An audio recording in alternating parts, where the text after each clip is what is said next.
Welcome, you guys, and thanks very much for the talk. It was I have to admit I was pretty anxious to see if I get anything you say, and I'm very happy that I did understand a lot of it, and it left me with a whole lot of questions. Speaking of questions, please, if you have questions in the audience, please do so in English so I can read them aloud and don't have to translate on the fly. I did prepare some questions though, and since I am the one talking, I can take my questions first. Okay, if you can talk business, Zach, how much did you invest, or how much does a stage like the Mandalorian one cost? A lot of money. No, I mean, I think the thing is that you're talking with volumes that large, you're talking millions of dollars, like, 7 or 14 million. It's like there's, the thing is that depending on the LED tile that you buy, each of those can be, 1,500 per tile. And so just the bigger you get, the more you end up spending. That's partially why I think it's so important that we're trying to work with stages and stuff like that to build giant volumes where people can come in and like go out, rather than having to rent the whole thing themselves and build it up from scratch and then take it down. So, since it's LED, do you have a heat problem if you spend like 1,700 tiles, like you said, Simon? Does that impose some temperature problems? I don't know. I mean, not an issue on the sizes that we're generally doing. I mean, modern LED screens don't give off such crazy heat like they used to. I mean, they used to be when you got in behind them, it was awful. Maybe on the sizes that Zach's dealing with, that might be more of an issue. I mean, we're generally dealing with fairly small 3 walls. It's a floor and 2 walls. So we've got quite a lot of air normally, quite a lot of space and around to get the air to, and normally the studios have AC, so it's not a huge issue for us. I mean, with stuff like what Zach's dealing with, where he's got a roof as well, I'm guessing could be more of an issue than what we face. Yeah, I mean, it's similar. And by the way, I just want to say that I'm a huge fan of the SoFi Stadium system. I was there shooting something. Yeah, and I got to see the control room and like walk around, and it was. It's fine. Anyway, I do have a question for you. You did a lot of stuff with virtual studio productions where you do have a real-time actor behind the replaced screen. I did work a lot of studio recordings with a virtual production where the back of the screen was just a blue screen or green screen, and.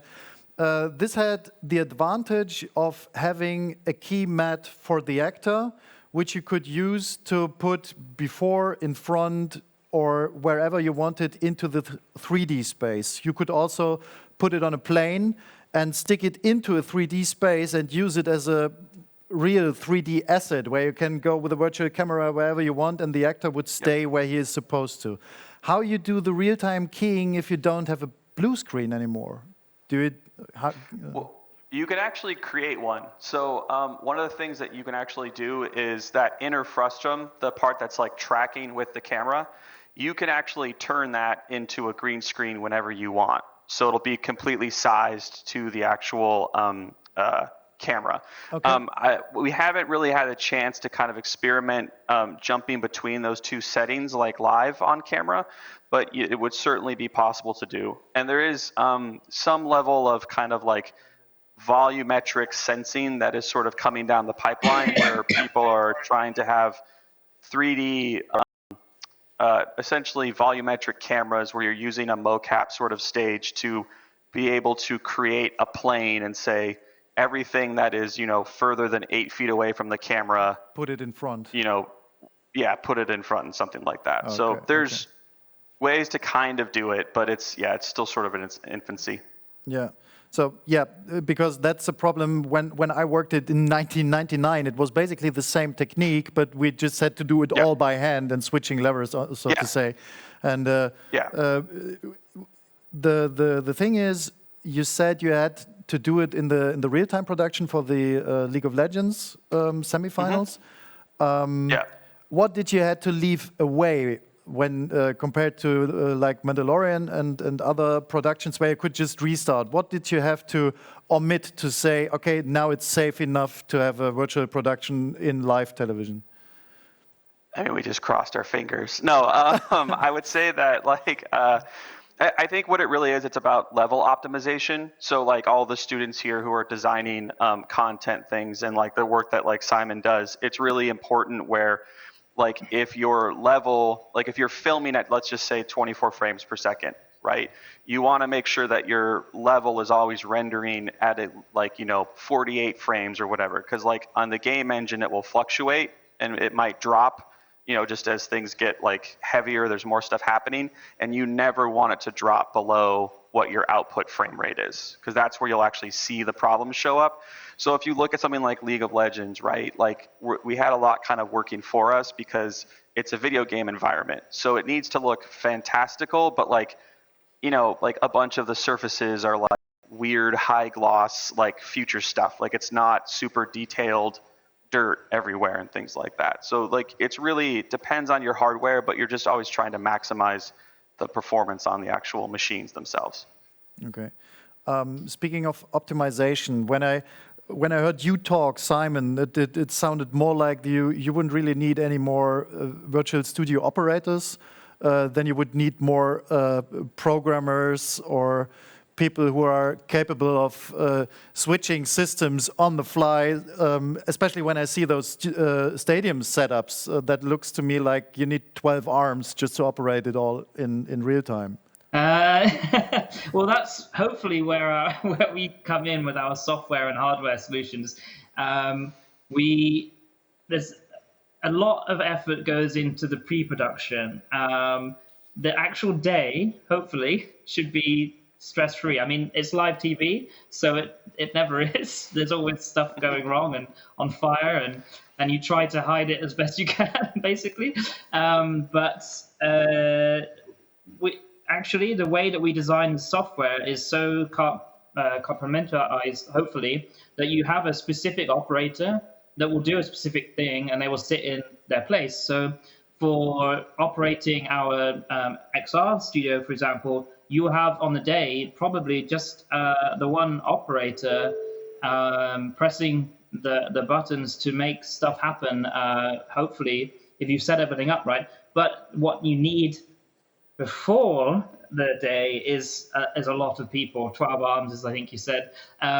So that's your more people in the gallery in the run-up to the live show than on the day itself. So you'll have maybe designers working there locally or remotely, and they'll be doing things like designing the level and sending you new versions. And then you have someone there who's technically able, so someone who's really good with setting up the robotics or the tracking is really key. I did something recently for it was a rehearsal for the E-Championships, and we were hoping to do it next year. See how that goes. And we, for example, had the bar, as it were, or it was just a bunch of tables, really. The bar sounds cooler, but it's not got any drinks. It's just a table. And so sat there was me, and I was running the big screens.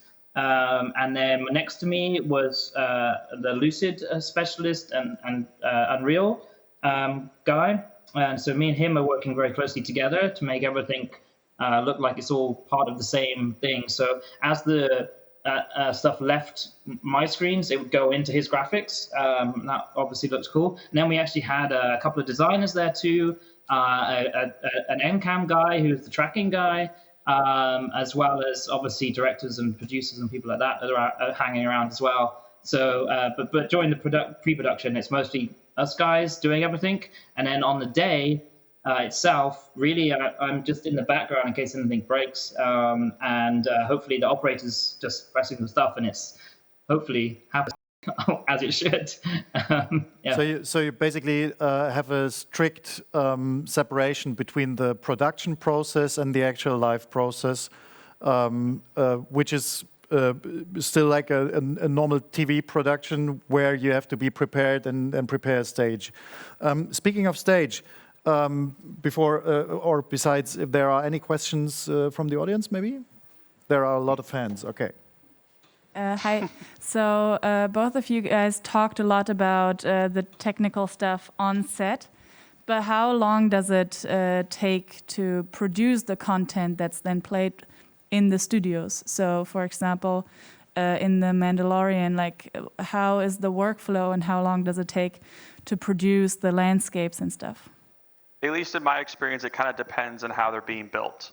One of the cool things with Epic Games is there's the Epic Marketplace where you can actually grab a bunch of kind of assets and sort of what we call kit bash them together sort of deal. But for something like the Mandalorian, if you were doing like a full immersive environment, those can take up to like on average of 12 weeks of building to get them to a spot where they are looking pretty photorealistic, and that's per environment. So every time you're on a different planet or a different location, it could be another 12 weeks worth of work.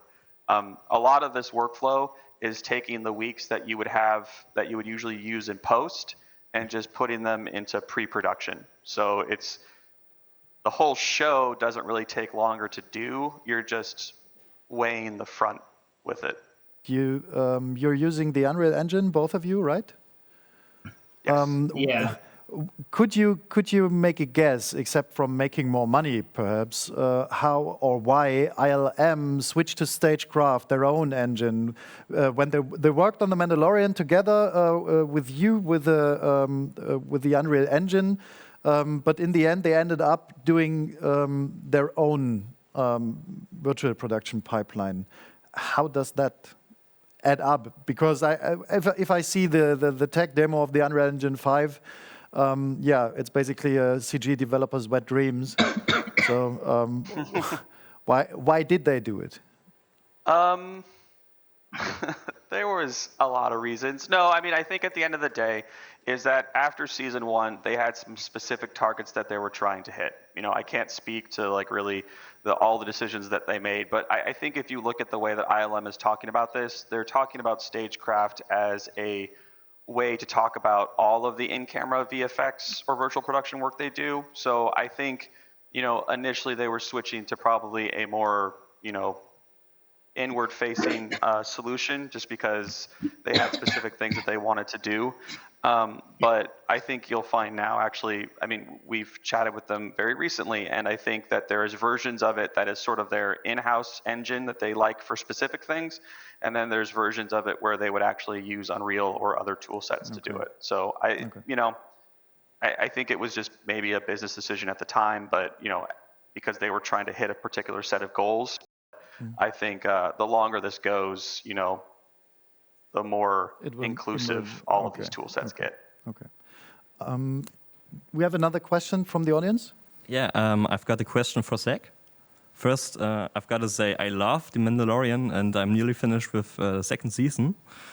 Now to my question. Do you think virtual production could replace the traditional way of filmmaking? And if so, are you afraid that further films could lose their authentic on-location shooting? No, I don't think it's a replacement. I think you just have to, like, if you look at the history of film, if you look before Jurassic Park, so it's 90, 92, I kind of forget, most special effects was done practically, right? Or, with stop motion animation.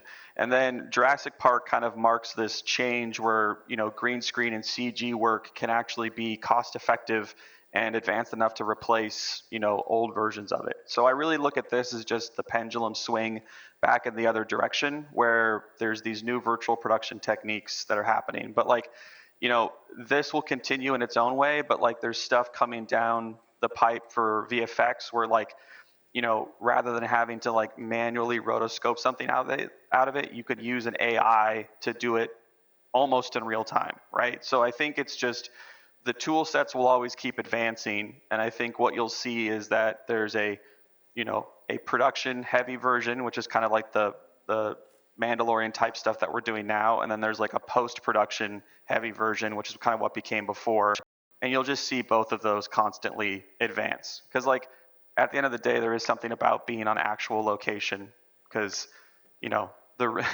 can make something look as real as you want, but at the end of the day, if you're on an LED wall, it's not real. It's just an image. So. And I think there's that certain point of interaction that you cannot come up with in real time, especially if it's like fighting aliens or anything that has a real connection to characters that you would actually have to punch in the LED screen, which you cannot do. And on top of that, for the actor, I think it's a very, very big improvement to see where you're standing, to actually being able to point at a certain point in space and see what you're pointing at. Yes. Do you think it's a problem when you were talking of the inner frustrum when you took the camera for like you ran behind the actor? Is it very discomforting for the actor if the camera, because if you switch to another camera, then the viewport for the actor will switch as well, because the display in front of him will take a completely other angle. Is that a problem? Well, I mean, I think what you saw in that video was sort of a unique situation because she's running away from the camera. But when you think about it, most times when the actor is performing, they're trying to perform to the camera. So the part of the wall that's shifting is usually behind them, and the part that they're looking at is usually the outer frustum, which is fairly static in the grand scheme of things. But like it is something to take in mind, where there's like especially when you start looking at things like a ghost frame, where you can actually divide a single frame of content into like smaller subframes. And you can have a camera look at only a camera sunk to one subframe and a camera sunk to the other subframe. But like for the real eye, it looks like this weird sort of like blur of two perspectives. So it's definitely a challenge for sure. Okay. We do have another question from the audience. So. Go ahead. Yes, from our live stream. So the first question goes to Simon. How do you introduce reflections of physical objects or actors into the engine? So essentially, we take the video feed and it is replicated, and so you get the illusion that there's reflection, or we can actually take the video feed and put it into the reflections as well. We wrote that into the Unreal. So that's not standard in the Unreal Engine. That's something that we wrote into it. So you can actually take that video feed and see it. So essentially, so the engine sees that video feed as well, the same as it would do the other objects. So and it seems to work pretty well most of the time. Shadows, sometimes we fake it, to be honest. I mean, if it's working, if the technology is working and we can do it for real, then great. But sometimes when you're in a bind and you just need to go live, sometimes I'll just make shadows to ground the person. Which is fine if they're not moving too much. Sometimes I've done it in the past where I've taken the live feed again and made it into a silhouette and put a gradient on it and put that below them when I've been really stuck. There's a lot of ways to get around it, but usually our plugin stuff works and you get the real-time reflections from the video. But obviously that's with our software. The second question is dedicated to Zach. How far ahead did you need to plan and conceptualize the League of Legends project? Oh gosh, that one came together really fast. It was literally, I think, done in like 2 months before we were already in China. It was much faster than we would have wanted, but because it was a switch from the original plan, it was just a bunch of people coming together and saying like, okay, this is going to happen, and just really working. There was a lot of overnights on that one, for sure. Because COVID has put an end to a lot of these live shows, have you seen, well, we all have seen a speed up in the development process of virtual production, of home office solutions and things. Have you felt a drop in the market for the use of your virtual solutions, or has it even risen with COVID?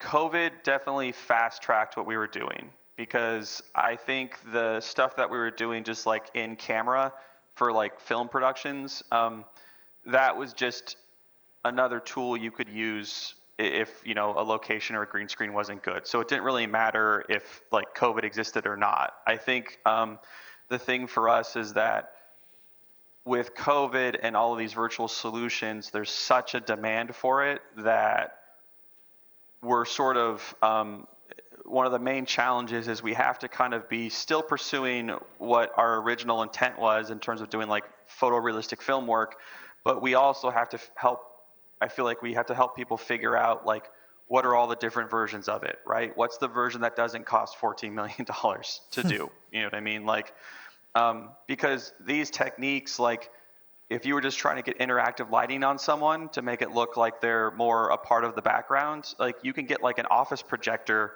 and just point it at someone's face and play back like, you know, a car ride footage going past, and it makes it look, or like they're on a train that's not actually moving, you can like do a projection in their face to make it look like the train, like the world is going by them and stuff like that. So there's all these little different ways to do it. But yeah, I think the virtual stuff is definitely, it's what was coming anyway. I think it just all fast tracked.